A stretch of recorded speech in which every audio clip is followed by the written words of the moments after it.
What's up, everyone? Happy Tuesday if you're watching live or whenever you're rewatching this. Happy day. We're here to talk about some Orange County Soccer Club, and we actually get to talk about Orange County getting a point on the road. So that's pretty exciting, and plus a lot of other stuff. Last home match of the season coming up, an international friendly announced, a few other things that have happened this week. So let's get into this. Let's have some fun tonight. Welcome to the Podcast of Champions. This is the Orange and Black Soccer Cast.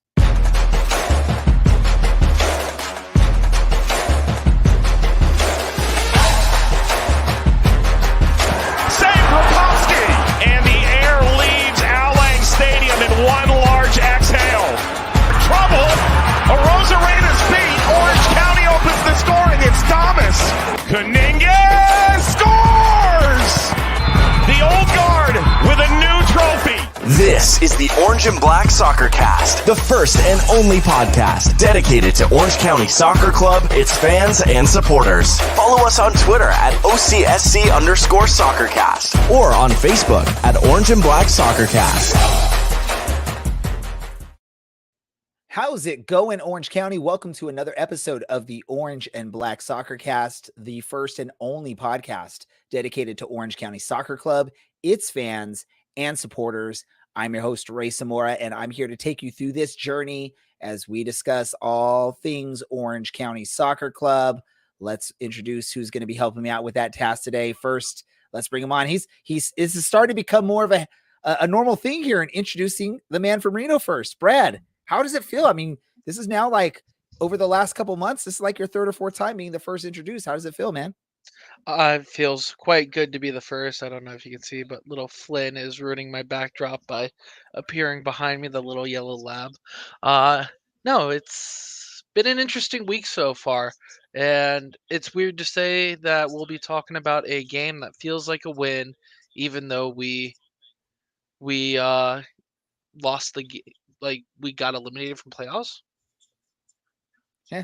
Hey, I think we already all knew at this point we are eliminated from playoffs, although I was always on the glass half empty or half full mentality and just hoping somehow, some way it would work. But yeah, Brad, make sure we do not get DRM'd for you watching anything else and not giving us your 100% attention here on this show. We got one other person here helping us tonight, and he's becoming a regular on the show. And again, this may be the guy now that is bypassed Alan as the beard of the show, and he's only been here a few times. Because Alan's had 3 years of his beard on this camera here. You've only had a month or two of beard on the camera, but you've already sort of taken it. Yes, but I've got 3 years Larry of beard. I gotta say Larry. I didn't even say your name. We just said the bearded man, otherwise known, I guess, today as Fat Guy Yoga. Fat Guy Yoga, baby. It's all about the hot yoga. I want that to be like branded, like you get that trademark, throw it on some apparel. I'd buy some. I have Fat Guy running shirts. I know we need to get Fat Guy Yoga branded, Not trademarked. Yet. Okay, let's get Fat Guy Yoga trademarked, and then what we'll do is we will get an artist to come in and draw Larry in random yoga poses, and we put those on the shirts. You got to make it spell out like something like yoga or something. Oh, no one can steal that idea. If you're listening, we're claiming this idea. Do not listen to it. Just don't do like Fat Guy running or Fat Guy Yoga. Just Fat Guy Sports. Fat Guy Sports. Hey, there you go. Fat Guy Sports. There we go, man. That now that's a brand we can create. But we're not here to talk about. We're not like on Shark Tank or nothing. Although let's put this together. We'll talk about this. We'll get a game plan. We'll go on to Shark Tank and get some investors for Fat Guy Sports. But let's talk about what we're really here to talk about. That's some Orange County Soccer Club. Over the weekend, Orange County made a difficult trip to face Pittsburgh in what I think many of us were very hesitant to think there would be any kind of success for Orange County in apparently the race to the playoffs. Although, again, Brad mentioned Orange County's, I believe, mathematically eliminated at this point, finally. But I want to say they still a point in Pittsburgh. I don't think many people thought they could get any kind of result, and they get a point out of it. Let's go to you first, Brad. Thoughts on Orange County earning a point in Pittsburgh, even though they did give up an ugly goal like we just saw there on the replay. Honestly, I am relieved. I mean, I remember it was the 80th minute or something, and the announcers, which credit to the announcers, were probably some of the best. I know that those were league announcers and not Homer announcers, but they did probably the best I've ever heard from anybody in the league in a long time, much better than those in the city down south of Orange County. But um, they said in the game that if the game remains the same, we're not ending 1-0. We're going to end either 1-1 or 2-0. And they were right. The game ended 1-1 off a beautiful late game cross by Torres to the man himself, giving 21 to Milan. And honestly, I thought that big shout out to Miles. I thought he played a pretty good game. And, being 17, making your first ever appearance in a start this late into the season against a playoff team in the East, pretty good effort out of the kid. Didn't give up many direct shots on goal. Didn't really, it made it tough for those offensive players from Pittsburgh. And if he sticks around next year, which I have no inclination to say he won't, there might be a more stable presence in that back line, a la Kobe Henry, with another 17-year-old kid in the back. Let me ask you this question, Larry. Obviously, we knew there was going to be some shorthanded, availability in the center defense with Orozco picking up a red card in the previous match. When the starting 11 is announced and you don't see any recognizable names on that starting 11 as center defensive players, I know Miles was out there, but not a recognizable name for Orange County fans, at least yet. And then you look at the substitutes and you're like, wait, there's not even any center backs on the bench. What was going through your mind? And what was crazy? Like, how does crazy lineup happen? I'm stumbling on the words from this. I like the way the kids played. I like the way Ruiz played. I thought he looked at first at the very start of the game. He looked like a 17-year-old, making his first career start, and things were a little bit sketchy. I'm sorry, not Ruiz, Miles. He looked every bit of 17 years old and a little bit overmatched at the start. As the game went on, it seemed as though he got a lot more comfortable. He didn't hurt us any, which is great. I don't know that he did anything overly noteworthy that we want to do backflips about him just yet. But to be 17 years old and sign a professional contract, that alone says a whole bunch about the boy. So optimistic, looking forward to see what else he can do. Absolutely, no question. But looking at that starting lineup, I had to go who, and then go take a look and remember these kids that were signed here in the last couple of weeks. I would like to comment on Kubo's assist. We've been a little hard on Kubo this year. He hasn't really lived up to the expectations I think that a lot of us were hoping for. But I have to say, and this is just my opinion, that assist was the prettiest play that he's made all year. That touch, picking that ball out of the sky and going left with it away from the goalie. And then he's got three guys surrounding him, and he still manages to drop the ball on Milan's foot for Milan to break the single season record for OCSC. It was absolutely magnificent. I wish I could have seen it live. I didn't get to see the last 15 minutes or so of the game because I had somewhere else I had to be. But when I watched the replay, I was just like, wow, I was blown away by how pretty that was. Yeah. Interesting. Like that Pittsburgh's defense wasn't aware that the more dangerous player is Milan Oloski and not Kubo Torres there, focusing really heavily on Kubo and leaving Milan sort of open right in front of the net. And Kubo, props to him for being able to find Milan there, and props to Milan to get into that ball and just punching it into the net to equalize there. I was sort of like you. I didn't get to watch all of it live. I was actually in Catalina over the weekend, and we were at the beach until about 5:00 on Saturday. So I was able to sort of start watching from that point on, and I was able to sort of watch some highlights between beach and dinner, or not highlights, but some of the match. I did miss Milan's goal, which I'm a little bummed at. But again, props to that moment for a team that has struggled and pretty much. Although, like we said, they weren't mathematically out of it before this match happened, I don't think. But it's pretty much a foregone conclusion that they're not making the playoffs. But for the team to still be out there fighting is pretty cool. Yes, and I know there's been a lot of calls for play the youngsters. I know Brad's been a key person in that movement. And let's see the youngsters out there, and we're getting to see some of those youngsters playing now here in the final matches. It seems with Miles playing in this match, and who else was some of the youngsters playing? Ruiz played, Jameson played.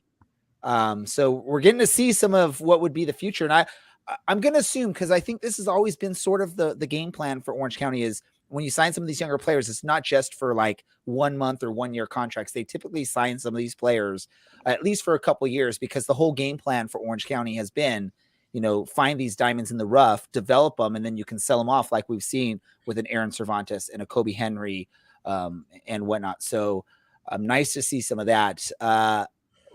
Were you at all, Brad, worried that this was going to be another loss for Orange County? I know you talked about the announcers didn't think so as far as, or thought there was the chance, but when you got to that like 75th minute, did you think, okay, this is over, time to get home and let's look forward to San Diego? Or did you have any faith in Orange County pulling out that equalizer?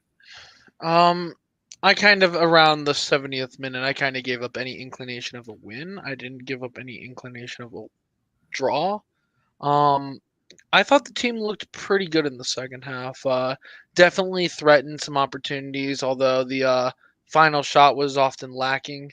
However, this is a team that worked hard for that goal they got, and I'm happy to see that they were just as excited that they had scored as I was at home. Although it's kind of a little too late in the season, the final nail has been put in the coffin. And then with those, you mentioned that I've been kind of the play of the young people, especially now that we're mathematically eliminated. We have some interesting young talents on our team. We just promoted 2 of them with Ruiz and Miles. What's the harm in playing them? We signed what appears to be a stellar option for the future.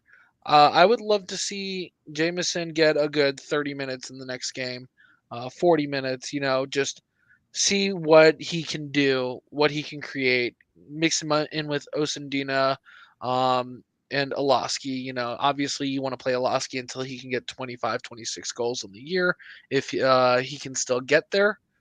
But there's a lot of young talent on this team. We might as well see what they can do. Especially since we're eliminated, and who knows, maybe next season these guys are contributing double-digit goals and assists to the team, and the team comes back and makes a playoff run as a home team next year. Yeah, let me ask you this, because again, I didn't focus too hard on this match because I was busy spending some quality time with family. But correct me if I'm wrong, was Brett Richards the other center back in this match? And Brad, Brett Richards more than any of us as far as his history. Have you ever seen Brett Richards playing center back? This is a guy that early on when he was young played more of a center forward striker role or a wing role, attacking, sort of transitioned to wing back as he got more experience in USL, and now playing center back. I mean, have you ever seen this from him? And what did you think of his effort in this new role? Honestly, I don't know of a position that Richards hasn't played, and I'm including goalie in that because I'm pretty sure it was either this game or the game before that he had a nice clear off the line. So I'll count that as some goalie experience. Brent Richards will play anywhere. The guy is wicked talented, coming as a striker, early on in his career when he was in college. Definitely happy to see that he was a good contribution in that back line, mistake early in the game aside. Let me go, Larry. Again, we saw some youngsters in this match. Which of the youngsters we saw, and I'm not talking about any of the ones that have been featuring most of the season, I'm talking about these newer ones, Jameson, Miles, Ruiz. And did any of them sort of stand out to you, like that you're like, I'm excited for what this guy can bring to our team next year? I'm in particular the striker. What's the kid's name? Jameson. Bryce Jameson. Yeah, I really want to see what this kid can do because correct me if I'm wrong, he's coming from the same academy where Correde came from, Barcelona out in Tucson. So I mean, And apparently he's like one of the higher rated players at his age group too, which is awesome. yeah, I haven't got a chance to read up on him quite that much yet, but we've seen what Correde can do, and we've seen what his work ethic is like. I think that this kid is going to be very exciting. He's big, he's tall, he's skinny. He looks like he's going to be really fast. It'll be fun to see what we can turn him into, and maybe he's a diamond in the rough for the next 3 seasons, 2 or 3 years for us. But it's one of those things. It's a crapshoot. You just never know with anything. I mean, once upon a time, I was a highly touted shooting guard in high school. All right, that's not true. I wasn't. You never know how things are going to pan out with somebody. All you can do is throw them out there and hope. And I think you're right. Give some of these kids, give Ruiz, give Jameson, give Ashton, give these kids, give them 30, 40 minutes this weekend against San Diego, who is a top tier. I mean, I would hate to see us lose badly to San Diego because we're throwing a bunch of kids out there against a team that's trying to. I think they still have a shot at the number 1 seed, don't they? I don't know. I thought San Antonio sort of. Well, I know they both clinched up a little. playoff spots, but I don't think number 1 seed in the West has been clinched yet. So I think they're still eligible. I think you're right about that. yeah, mathematically they're still eligible. There you right, go. and obviously 12 they're going to want that. So we obviously don't want to see that happen. It's the last thing anybody but them. So that's the hazard with throwing those kids out there against an experienced San Diego Loyal team and a very good San Diego Loyal team. So there's you got to figure out, and that's on Chaplow obviously, to figure out a balance of how to get these kids in there and get them to play time. And then those last couple games in San Antonio, and I forgot who our last ones are. Who are our last 2 games against? Oakland and San Antonio. I know San Antonio is the final one. Yeah. And yeah, El Paso is the other one. El Paso, okay. El Paso, I think they're in the playoff spot or just out. Give these kids a run. Give all of them a run and give them 30, 40, 50, even 60 minutes out there while doing everything they can to feed Milan the ball at every possible opportunity they can to see if he can get 25 or 26 goals. I mean, he could score 5 goals in 3 games. He's done it twice, I think, this season. So, yeah. Let me just say this before we continue talking about this. Larry, anytime you want to, just let me know. We can get together. We'll get a group of guys together. We'll play some poker because, man, that was the quickest sort of admittal of that you were bluffing. I mean, I was once a top shooting guard. Like, no, I wasn't. Let's play poker, Larry. I'd love to take your money. You will take my money when people. Who knows though? Jameson, $20. Sorry about that. Jameson, what? Yeah, Jameson. Don't leave us hanging there, Brad. Don't leave us hanging. Jameson could be the next diamond in the rough, like Erling brought Holland, or he could be the next Freddie Adu. There's 2 spectrums, but you can only figure out if you play them. Well, let's talk about that though, right?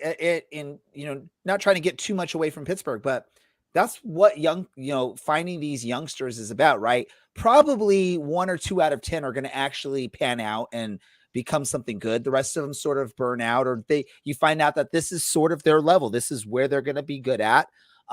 I think what you're seeing from Orange County is they're really investing in this methodology because they see what the rewards can be.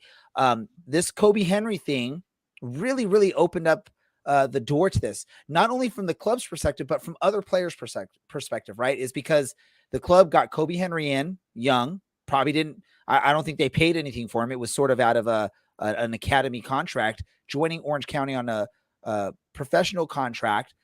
And he develops into what could end up being $1 million contract, right? Or $100,000 contract, whatever it is. I know, I think 100,000. I'm thinking too big here, $1 million, right? But I know the base amount is not quite there, but there's the escalators that potentially can happen. So for Orange County, they're seeing this. Okay, if we find these young guys that want to come here and want to turn pro early on instead of go the academy route, college route, which has been typical for some U.S. athletes, or instead of wanting to move to, say, Europe, where some of the German clubs have been willing to invest in these American youngsters. Hey, they can stay in the US, they can go to Orange County, they can learn from some quality players. I mean, you have players like Michael Orozco on the roster that are going to teach these kids how to be professionals. And Orange County's looking at it in their eyes as we find 1 or 2 that pan out of the 10, it's going to be profitable for us. We're going to be able to get these players, develop them, get some wins out of them while they're playing, and then sell them on to bigger, greener pastures or whatever you want to call it. For the youngsters, they see that Kobe Henry, Aaron Cervantes, Ronaldo Damas sort of is a little bit different because he was professional in League One before he came to Orange County, but it's very similar, right? Giving these young players opportunities to develop, grow, and move on. That's one of the things we heard when we had Alex Villanueva on recently is, he wanted to come to Orange County because he saw the opportunity coming to a team like Orange County to develop your career and grow and move and just learn how to become a better player and move on to bigger and better things. So the fact that you have a club like Orange County not standing in the way of players' growth and reaching their goals, and you have proven track records now of multiple players that have come to Orange County and moved on to big leagues in Europe, you're going to be able to start drawing more of these players. And that's what we're seeing when we see, Jameson coming over or signing with us and some of these other youngsters. They want to see those opportunities happen. The one, I guess, to think about, like what's happening or what has happened, or maybe it's just one of those ones. This is the level, is the Francis Jacobs one, right? Because I think out of all of them, he was the one with the biggest hype that came to this club, and it just hasn't panned out for him. I know he's, was stuck in the midfield with a bunch of midfielders on Orange County, and then he went on loan to Cal United and gets injured. But still, a proven track record. If you're a young, talented player that has the willingness to learn and grow, you can come to Orange County and you can take that step and move to a team in Europe. Brad, you had a comment really quick. Isn't Francis Jacobs still 17? I know.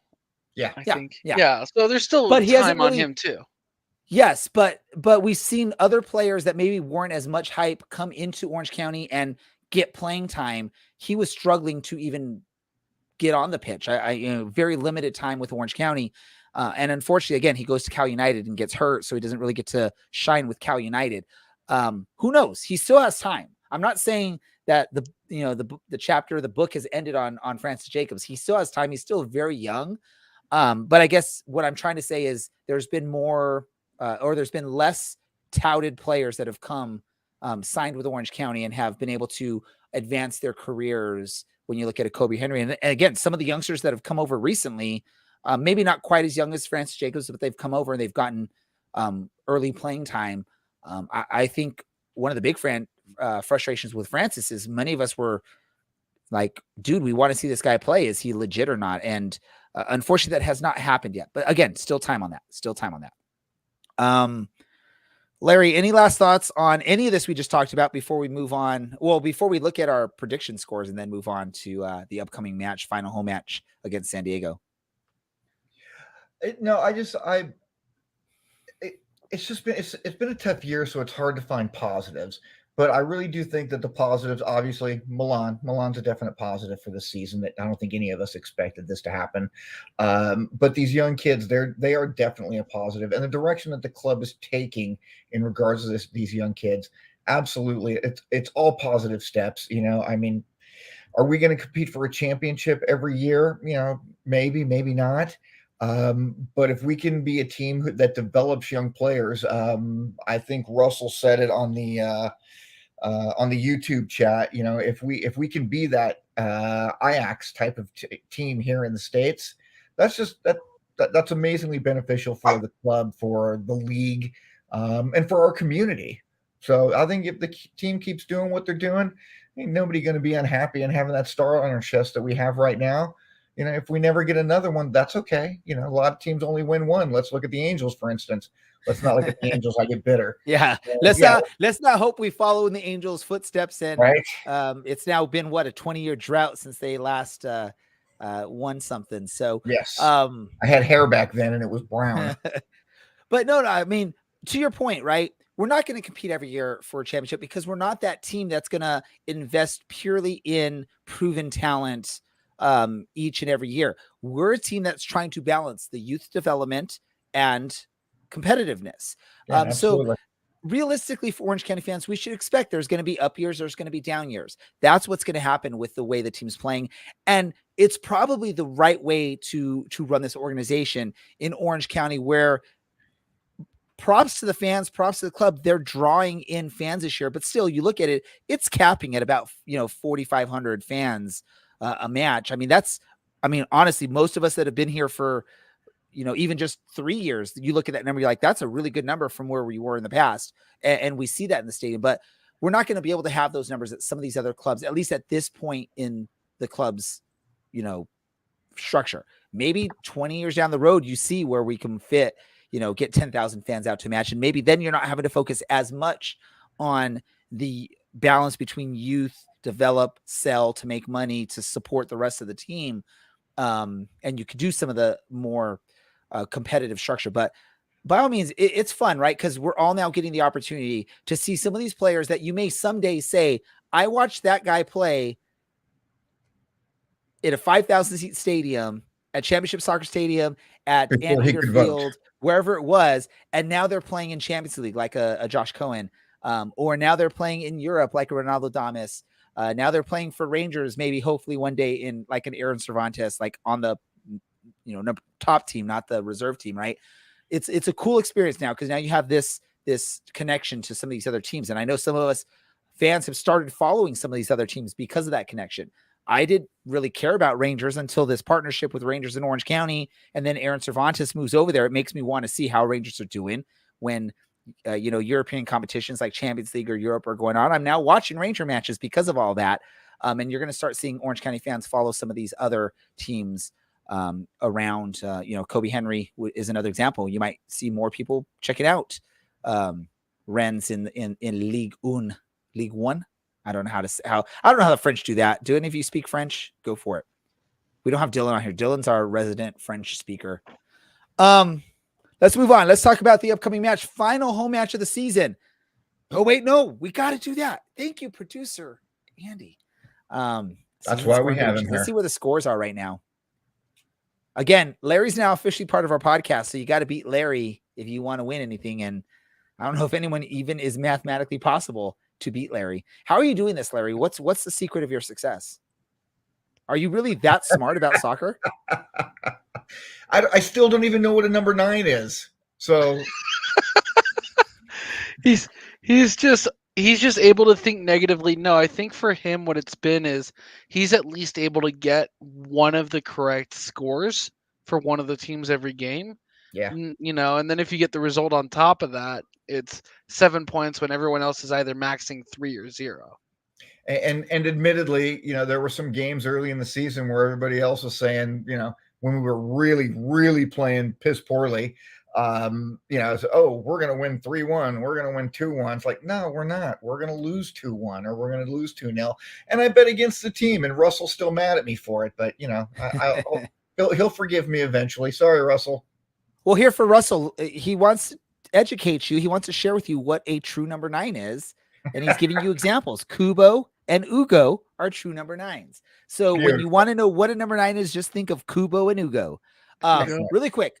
I'm going to put this on the comments. Tell me what a 6 is. No. Take that guy off the screen really quick, Andy. There we go. People that are on the live stream right now, go on the chats right now. Do you want to allow Dylan to participate in this, or is he too late to the show? Throw it in the comments right now. We'll give it about a minute. We'll see what people say. If no one responds, or if we get a bunch of positive for Dylan, we'll bring him on. But if everyone says hell no, then Dylan just has to sit there and watch us talk about soccer. If everyone says no, does that count as an appearance because he showed up on the screen for literally a fraction of a second before you sent him off? Well, let me say this. Props to our producer, Andy. The moment I said get him off here, man, he was out there in a second. So Andy is on top of that. I like Mikey right here. Mikey's like, screw Dylan. But Eric Allison says, bring on Dylan. So it's sort of 1-1 at this point. It's Larry, you're not allowed to go and actually let the kids play is what I see. I see let the kids play.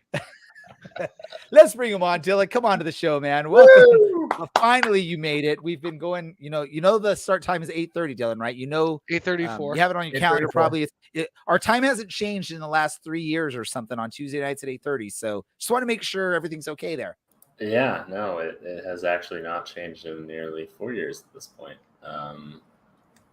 Would have been a month ago, 4 years ago, that we switched to Wednesdays, but no one cares. It's good to be here. Sorry, I'm late.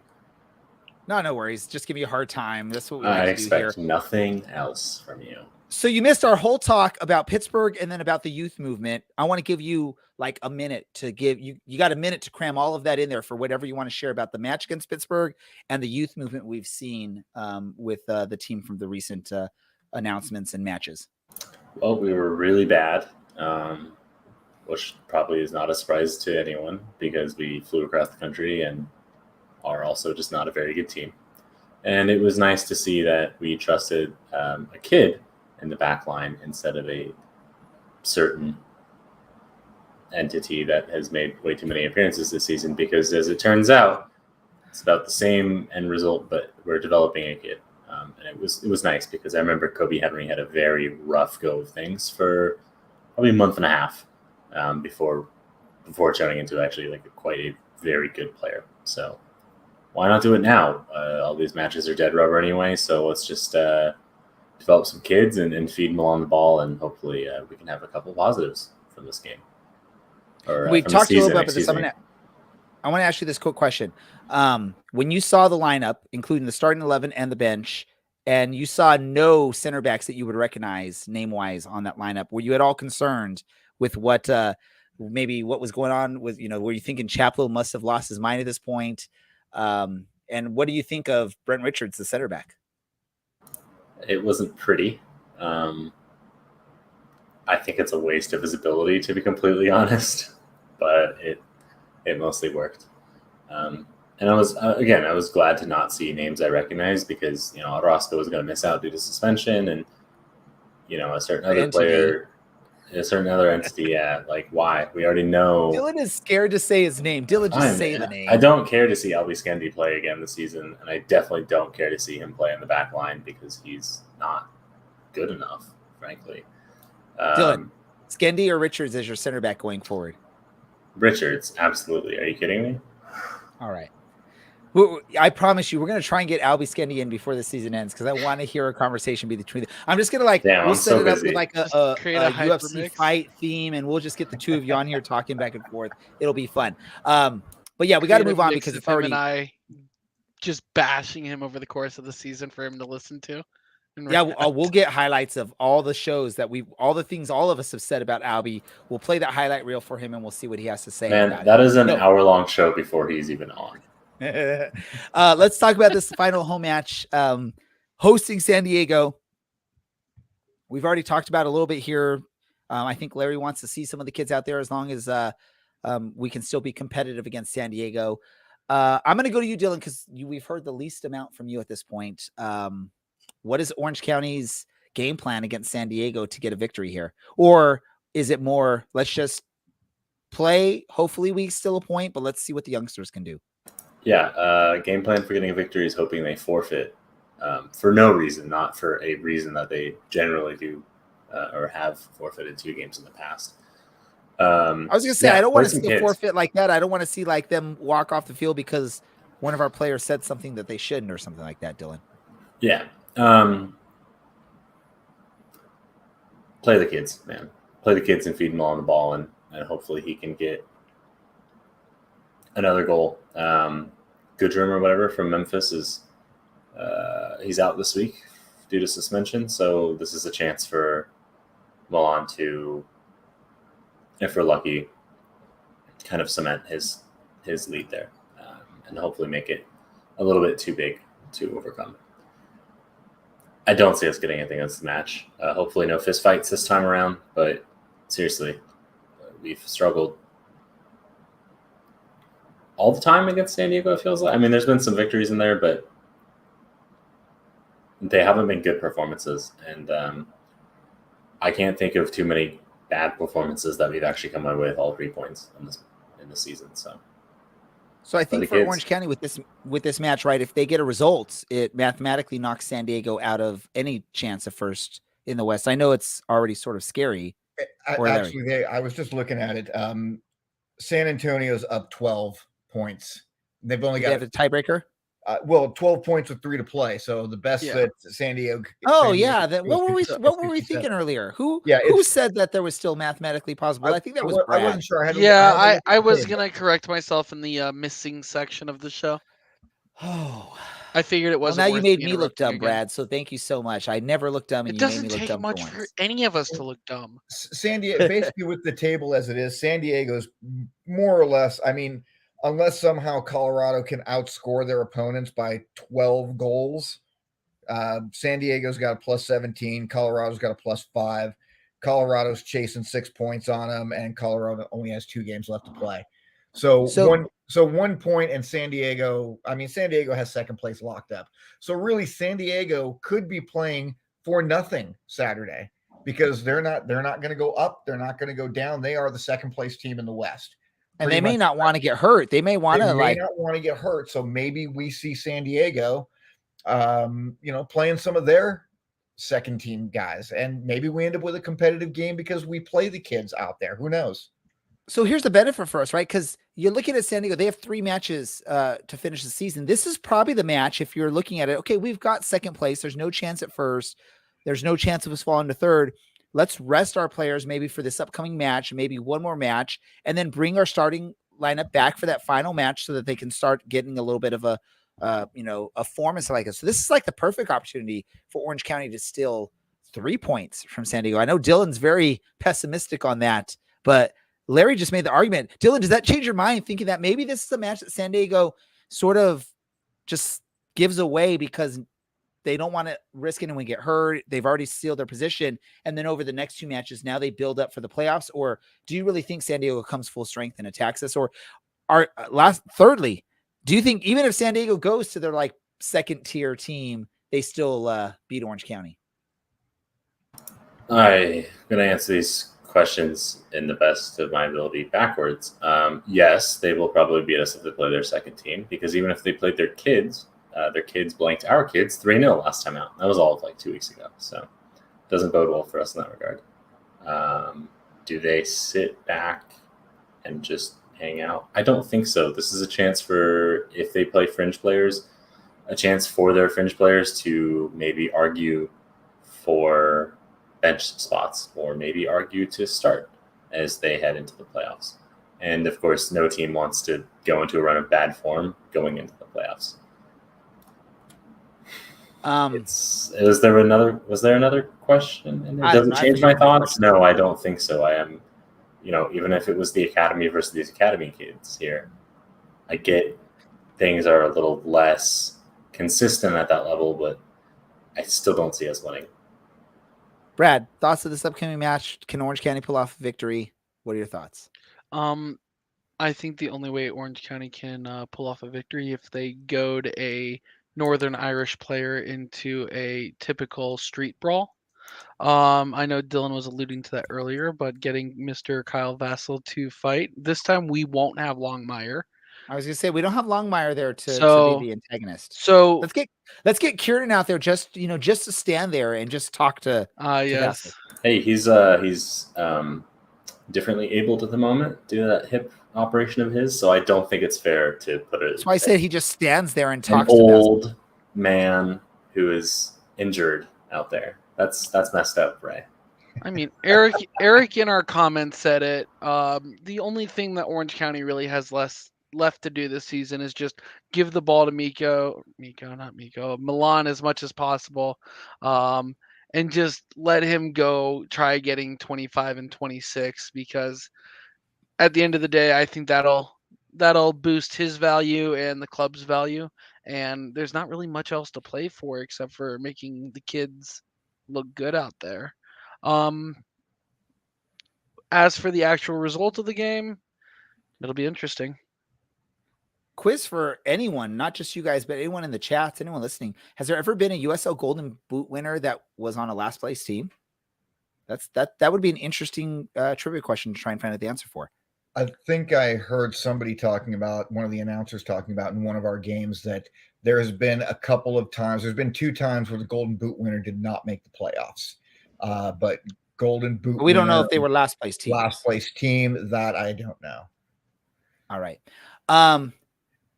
Anyone have anything else to say about this upcoming match before we do our score predictions? All right. Dylan just looks so disappointed.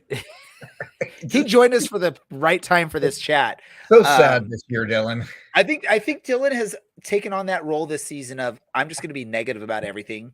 And that's just sort of my mentality for Orange County this year. Do we have an official prediction from Alan? Does anyone know? 2-1. Yeah, 2-1, right? 2-1 for Loyal. San Diego. Okay, dang it! I wish he wouldn't have submitted something, but he did. That's disappointing that the San Diego fan couldn't make it on here with us. But he's busy. He has bigger, better things with other more important shows, and then he's also a teacher in middle school. That's probably 3.5 jobs itself, plus doing all the podcasts he does. Bunch of scores coming through. We're looking at those we got going here. I like Russell's 4-2 Orange County. Wow. Dylan, please tell me you're going to be Orange County supporter here on this prediction. Yeah. 2-1 San Diego with a Milan Olaski goal. Larry. Milan scores goals number 22 and number 23, and we lose 3-2. Oh, we're the Angels Bad. now. Exactly. I'm also gonna just throw out a prediction I don't think is gonna be true at this point. 2-2.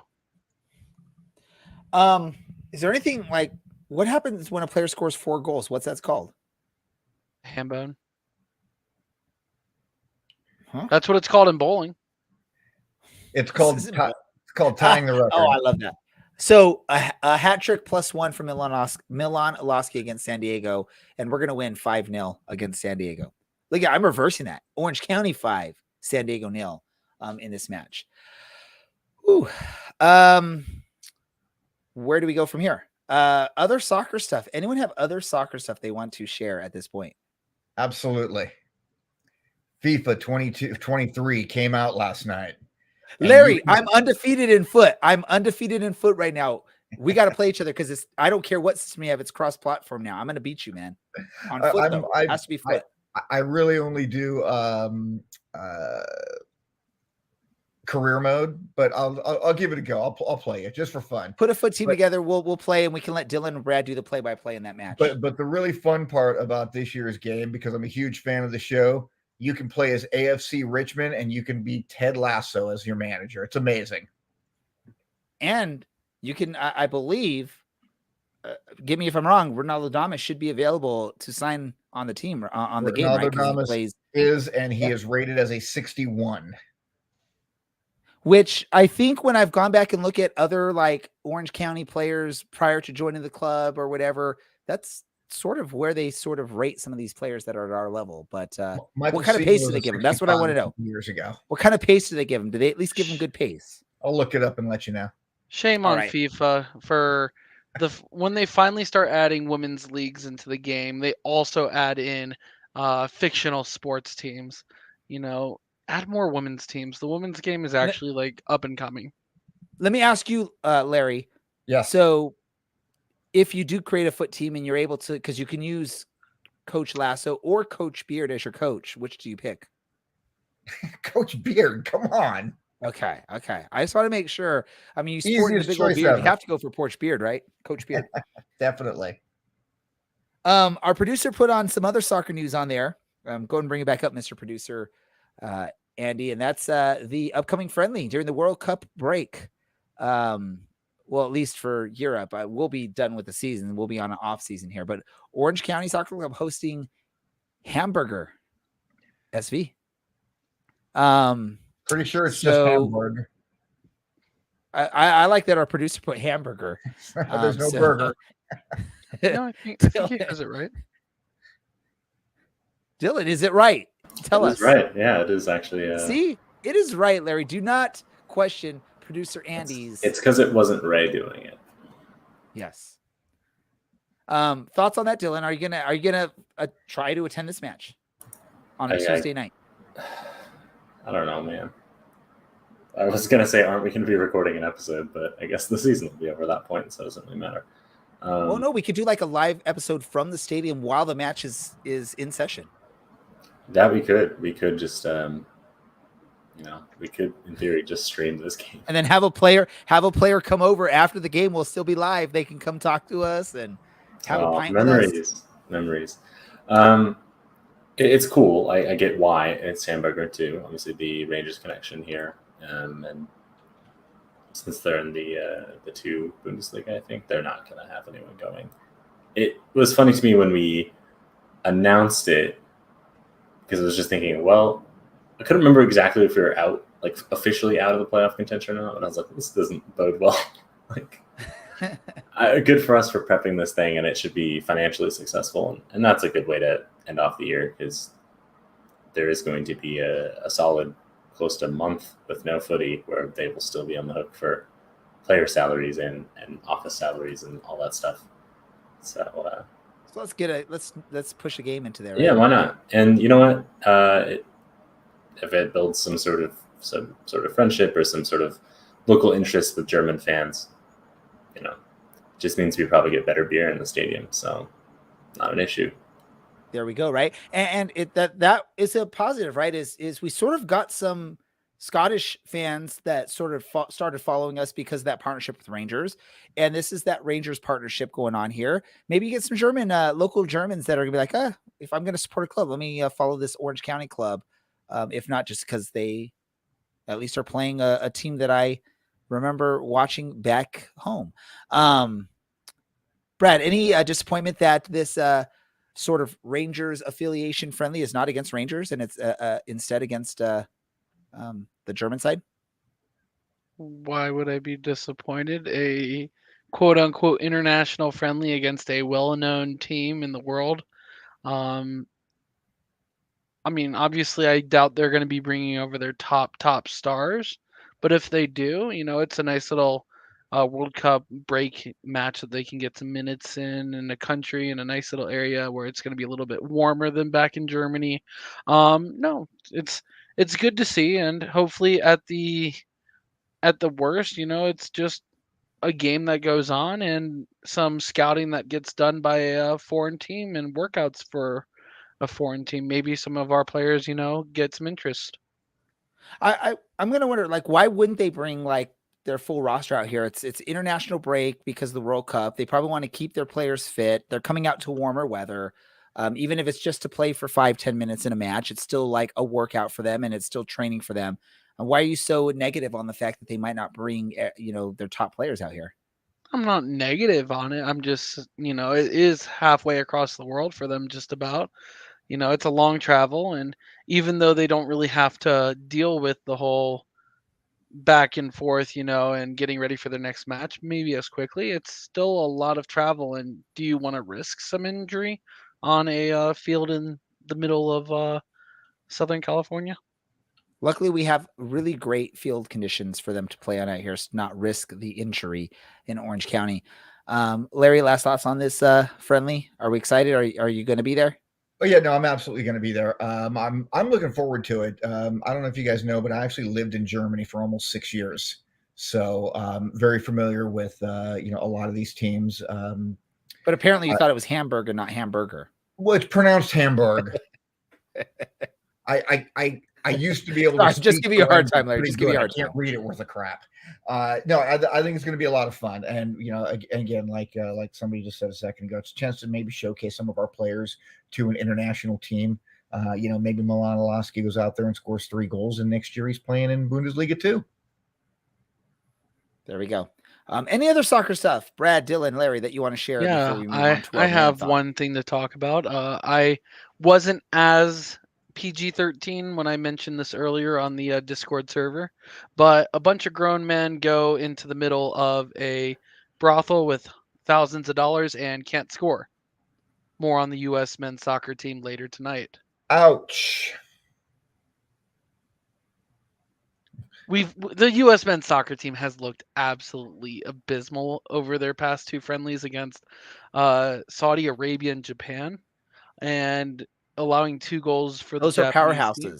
Those are powerhouses. They're both good teams, but we're supposed to be better. And I think the main fault of this team is, I hate to mention it, but good guy Greg up at the top, he seems to want to play his style with players that are much better than or play different styles. They're trying to shoehorn our roster into his style when players like, Ferreira are never going to be able to play Greg's game because they're just different types of players. So Larry plays FIFA 23 with Coach Lasso. He probably can do a manager career mode with Coach Lasso and start coaching the U.S. national team. Is that something maybe Coach Lasso comes over and coaches the U.S. men's team? I wouldn't be Would mad that about help that. for you, Brad? You know what? I'll take fictional. Would that be better Greg. than Greg? I would be better. No, I wouldn't be better than Greg, but they just No, don't not seem you, to be Ted fitting the Lasso. system. No, I was agreeing with you and saying that I would be better, but I'm not. But I don't know about Ted Lasso. I haven't So seen you're the saying show. Coach Lasso is better than you then, Brad? That's what you were ultimately saying. He has more experience coaching a European team than I do. Yes. There we go. AFC Richmond all the way. Yeah, let's not even talk about the ugly kits because they're ugly. Let's just move on past that. There's no need to discuss the ugliness of the kits. tie-dye Although isn't ugly. I'm ugly, assuming it's one out of the four of us would probably think, oh, those are pretty cool kits. Sounds like No. Brad was about to say that. No, they're tacky, not ugly. I thought he was about to say something, right? Dylan heard something good coming out of that. Any other soccer stuff, folks? All right, then let's get to our random thoughts. I'm going to go first to. Let's go to Brad first because he was the first one we talked about on the show here today, or first, All right. other than me to talk on the show. So earlier off stream, 1, 2, I or had 3. earlier I had asked 1, 2, or 3, and I've gotten a 1, I've gotten a 2, and I've gotten a 3. So Dylan, just let me know 1, 2, or 3. Just pick a number. No. Then I shall take the aggregate and pour 2 shots of Malort to celebrate our team about being 1 and 2? eliminated. No, 1 + 2 + 3 is 6. And But as a result, my answer was 1 and 2. all right. So anyways, So 3 to shots of Malort. celebrate our team being eliminated from the postseason, I have decided to bring out the Malort bottle again. So 3 just shots. more. No, 2 aggregate. 1, 2, and 3 is 6 divided by 3. And Wait. Dylan abstained, so it should actually be like less. Wait. But we got to hear the votes from the listeners too. So hold tight on. They already drinking your know. shot. We gotta That's hear what the cheating. That's listeners cheating. say. I'm drinking it now.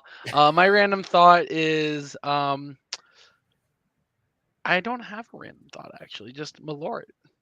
Malort is a good random thought. Producer Andy will put up one of the many Malort catchphrases, slogans on the screen right here as I take my drink. Salute. Is that wait? Did we measure that? Is that a true 2 shots? I don't know. I want a replay on that. We got to see a replay on that. Larry, your random thought. Random thought. Speaking of, For those of you not watching a video, if you're like somehow listening to the audio, Malort tastes like the product of a gypsy curse. Is that even like PC? Are we supposed to I say? don't think you can call them that anymore. Go, Larry. Since we're talking a little whiskey, this weekend I took my girl out for a really nice dinner for her birthday, which was on Sunday, and I am a huge fan of Redbreast Irish whiskey, and I have a bottle of 12 that sits on my shelf, and that's my special occasion. But they had a 27-year-old on the menu, and I won't say the price, but Big one baller style. shot was about a tank of gas in a Tahoe. And I'll tell you what, it was worth every dime that was spent on it. And Carrie said she wanted some, and even though it was her birthday, I just gave her a look of like, are you out of your mind? But no, so it was, I've had tasted a lot of whiskeys in my life. And let me tell you, a 27-year-old Irish whiskey, single pot. Dear God in heaven, thank you for these little things in life. It was amazing. Yeah, I drank some too this weekend, but apparently Brad told me it was a good beginner's whiskey. But it was in honor of the parent that passed away for my boys soccer team. So the dad of that man that passed away poured everyone a small cup neat, and we all drank. So Brad, you should feel bad for making fun of his whiskey. I told him what you said too. I said wasn't Brad making is my fun of whiskey expert. I'm sending him a picture, and I'll let you know what he says. And then you respond, and I verbatim told him what you said. And this is a guy mourning the loss of his son. So there you go, Brad. Dylan, random thought. Everyone should probably drink in a little bit more water. Agua. And eat your vegetables. Brad puts the water up on the screen, and it just makes him disappear. That's fun. Random thought for me. I told some of you before we went live, but a couple of you weren't here yet. Hey, October is the next time you're going to hear from us. For the month of October, my boys soccer team, we are going to help raise money for breast cancer awareness and a charity that supports breast cancer. We're actually going to be playing our games with these balls made by Select that are breast cancer awareness balls. And at the end of the games, this is for our home games. At the end of the games, I'm going to have both teams autograph the balls, and we're going to auction them off for anyone that wants to purchase them, whether it's a parent for the players or if any random stranger or anyone with a lot of money just wants to help support a cause, they can actually bid on the balls. So there will be at least 3. I'm working with some of the away matches and see if any of the teams want to participate anymore. And I will say balls a lot more, Mr. Producer Andy. But at the end of October, we will put these up for auction. If anyone wants to bid on those, we will share the information on our social media. All proceeds will go towards a charity of choice for the research and support for breast cancer. So just want to share that out there so that way and yeah, people could just make the donation if they don't want to bid on the soccer balls. That's cool as well. We'll share how to do that as we get to the end of October. But by all means, I think the boys will think it's really cool if people are bidding on these soccer balls that they've autographed. So that'll be a neat experience for them. It'll be their first time that they're signing, and we're auctioning them off, and it'll be cool for them. And they're all supportive. Hopefully we get our pink socks to wear for the month of October. The vendor for our team uniforms, we ordered those close to a month ago, and we still have not gotten them yet. So I'm sort of scared now at this point, but hey, that's how things go. Look at that. We're going to finish below an hour unless I keep talking. So maybe we should start wrapping things up here. I want to thank, as always, those of you that were participating on the chats. Thank you for doing so. Also for my co-hosts, Brad, Larry, and Dylan, who decided to at least bless us with 30 minutes of his time tonight. Thank you so much for doing so. Our producer, Andy, and our Missing in Action co-hosts, Taylor and Alan, who couldn't make it tonight. But thank you, as always, because you guys are a big part of this. And yeah, that's how this goes. This is the Orange and Black Soccercast. I'm just trying my hardest to get us past an hour, but it's not going to happen. So let's just wrap this up. Well, we're just happy that you took the over on announcing anything due to your kids' soccer team. And I had the line at like 10 minutes, and you lasted 55.5 minutes. So just round of applause to you. We'll make it a 2-minute round of applause. Should we Better stand? than 2 minutes. I want to hear this. I did yoga. My arms are tired. Ladies and gentlemen, thank you for listening to this. And if you're still listening, props to you, because this is the probably most horrible 2 minutes of audio and video you've heard. But this is the Orange and Black Soccercast. We are out. Orange County, you are my team until the day I die. And when that happens, I'll still be seeing you way up in the sky. Whoa. All right, boys, I'm out. Always a joy. See you Saturday.